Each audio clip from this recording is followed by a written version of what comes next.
Computer shortcuts and hotkeys can increase your productivity by 480%. Imagine doing the same job, getting the same results, but in about 1/5 of the time.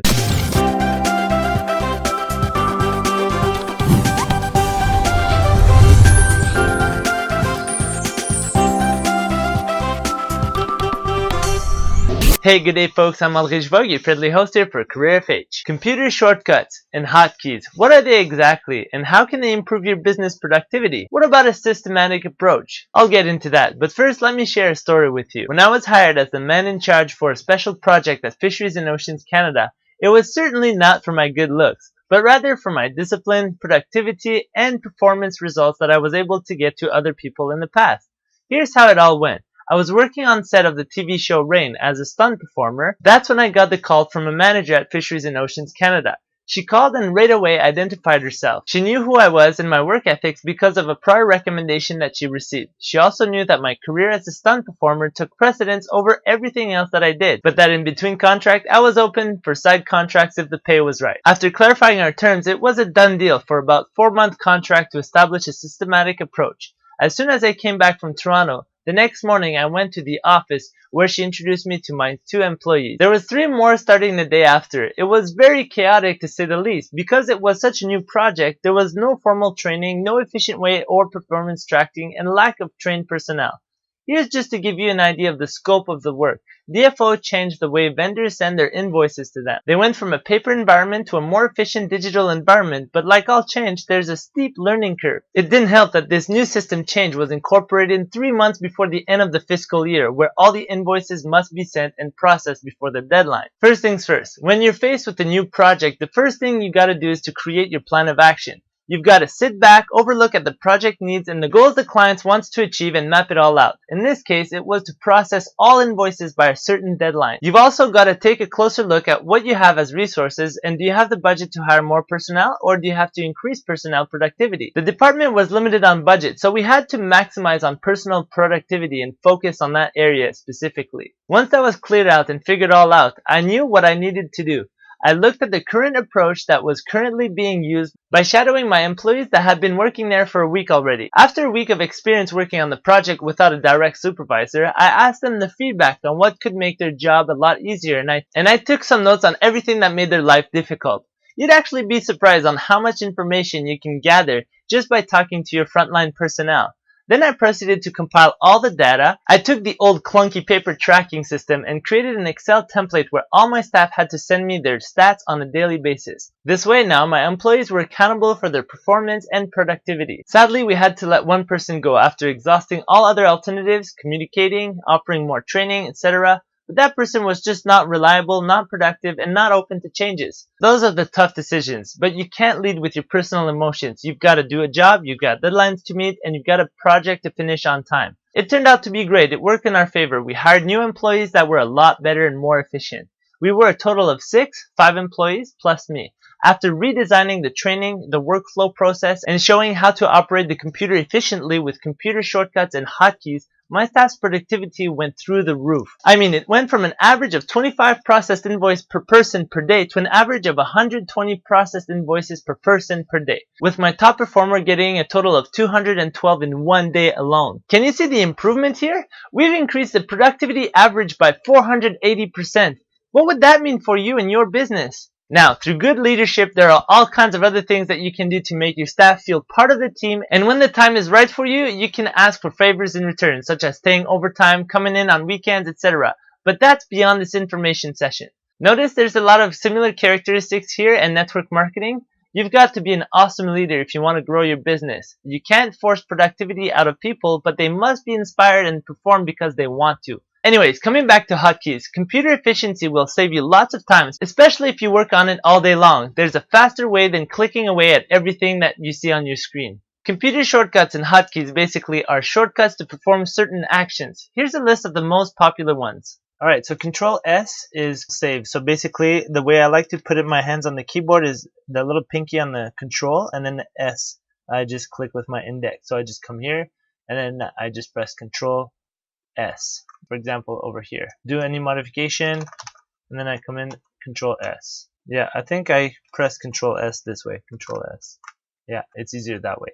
So of course we have copy and paste. So if I want to get some information, some text here, I can just copy and then paste, right? If I want to cut the information, I just press CTRL X, which cuts. Undo that, I just press CTRL Z. If you want to redo something, let's say you type something, you want to undo. Let's say I do this. It's like, oops, I want to undo that. I keep pressing until I get what I want back. It's like to remove the mistakes that you've done.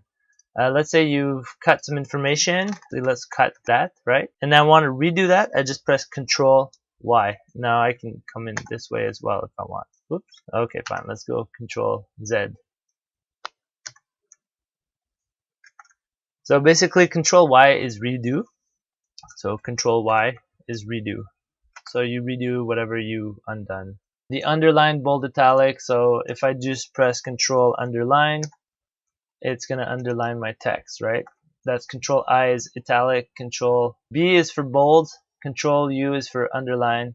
CTRL F, let's say I want to find a piece of information, a piece of text, right? So I just press CTRL F, and then this is the box that comes up. And then from here I can say, let's say special. I can find anything that says special, right? See, it pops up, it comes out.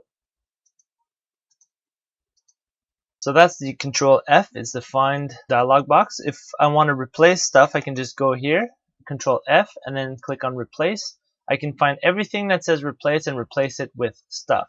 Now, a good example of that would be, check this out. Let's say I want to do my YouTube videos. I have formats on my list here of all the websites that I have, right?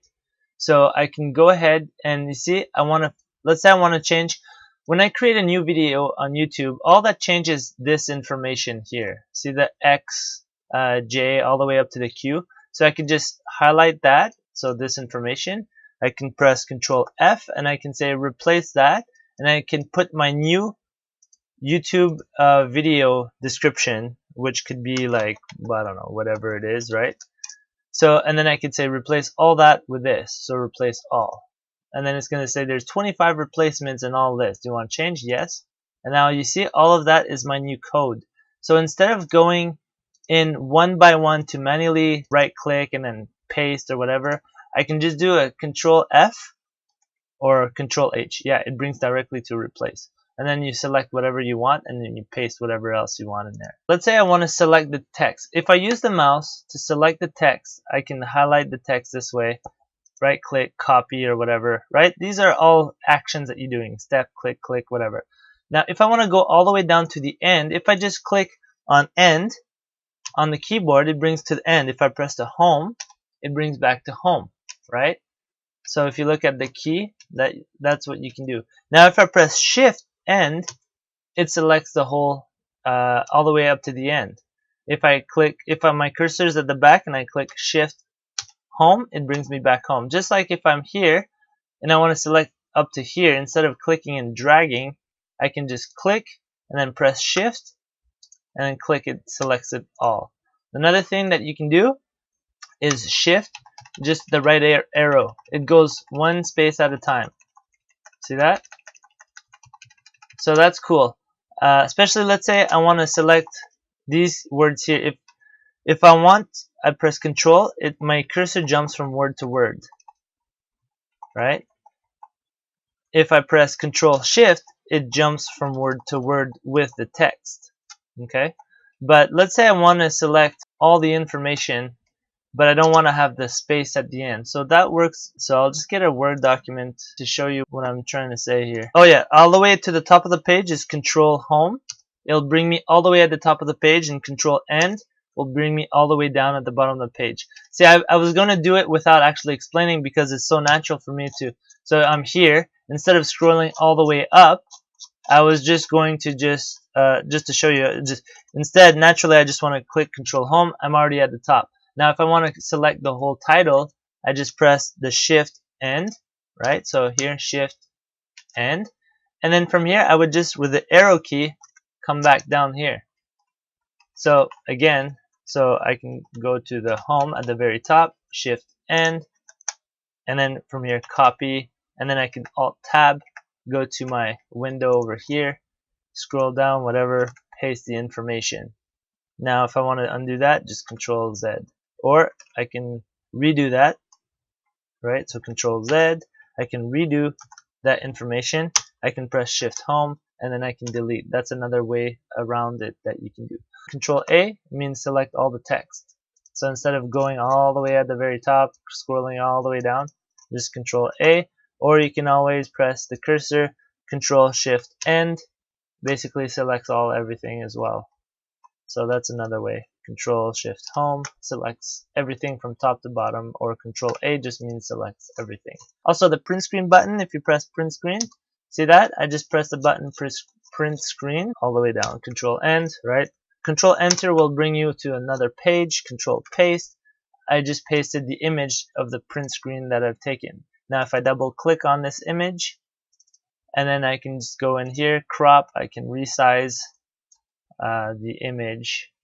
I mean, it's so simple once you understand, and then you can resize it, and there you go. You have an easy way to make screenshots of your computer. If you want to save them in your computer as an image instead of a document, you can just go to Paint and then just paste the image in there and just resize it and do the same thing. Hotkeys are very good, are very important, are very useful when you're trying to work, especially if you have multiple windows. Online especially, it's crazy the amount of windows and tabs that you open just to do some stuff. Example, right now I'm in the back office of my WordPress blog. Okay, so anytime that you want to view something, again, every time you click on places, it's wasting time. I'll show you what I mean. So if I click on View Post, just like that, it's gonna open up in the same window, and that's annoying because if I want to make modifications after I'm viewing my post, I have to go back and then click either back or edit or whatever.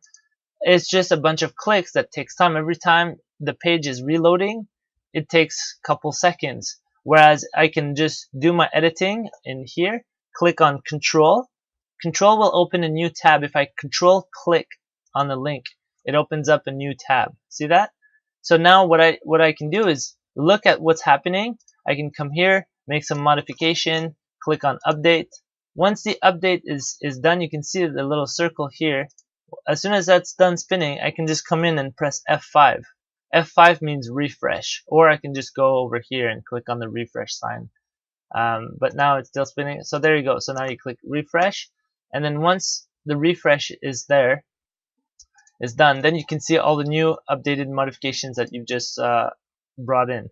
Now, if let's say you want to open a new window instead of like a new Explorer window instead of a new tab, instead of pressing Control, you would press Shift. If you press Shift, and it opens up a new window just like that. If you're not sure what the hotkeys are and you want to figure them out, you can always go look at. You see all the menus up here? Click on File. You see all those here? Control T means a new tab. Control K means a duplicate tab. Control N means new window. So all these are other hotkeys that you can use to speed up your process. Now, if you press Escape, it's stop. Refresh is F5. Control U is source. So if I press Control U, I see the source code. That's nice. But if I'm in a Word document or text formatting and I press Control U, it becomes an underline. So it depends where you are or what you're doing. Sometimes if you're in Word, let's go in Word for example. Let's see what some of the formatting ones are. For center, I think that's Control E. See? I just moused over, and then you see the little, it pops right here. You see it says Control E. That means center text. This one is Control L or Control R. So watch this. If I take this line of text and I press Control R, it goes on the right. If I press Control L, it goes on the left. Control E is center. So these are all different hotkeys that you can use. And again, there's a whole bunch. I mean, it's impossible to know all of them by heart. See, like this one.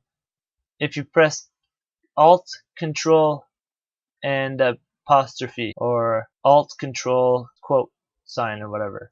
But basically, this is how you look at it. If you find you're doing a repetitive task over and over and over, you can certainly go in and try to figure out, okay, what is it that I need? Do I need two windows? If that's the case, I can just Alt-Tab here, Alt-Tab here. It saves the time from moving your hand away to go to your mouse and then to click on that side and to click. And if you just do all these clicks, it just takes so much time.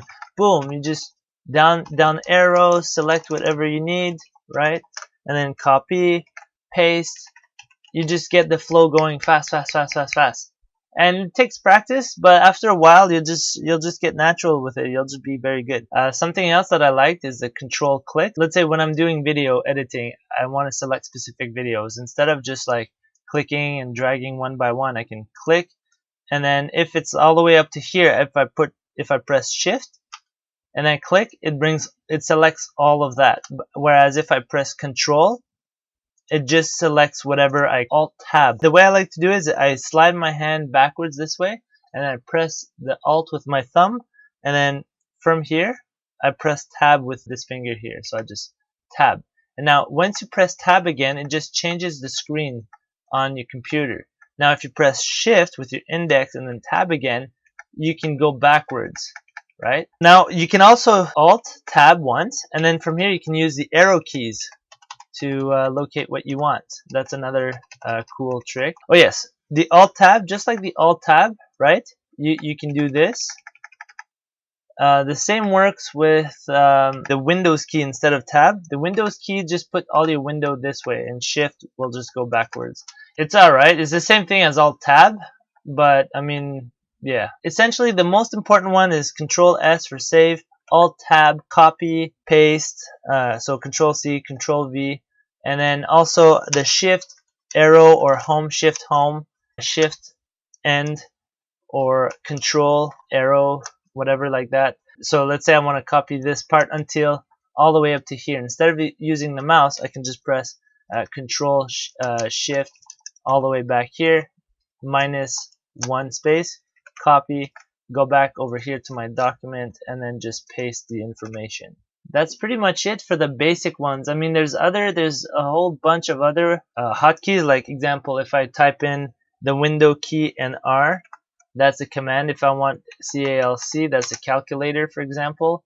That just pops up, right? So again, so if I'm here, window key, R, calc, enter, there's a calculator.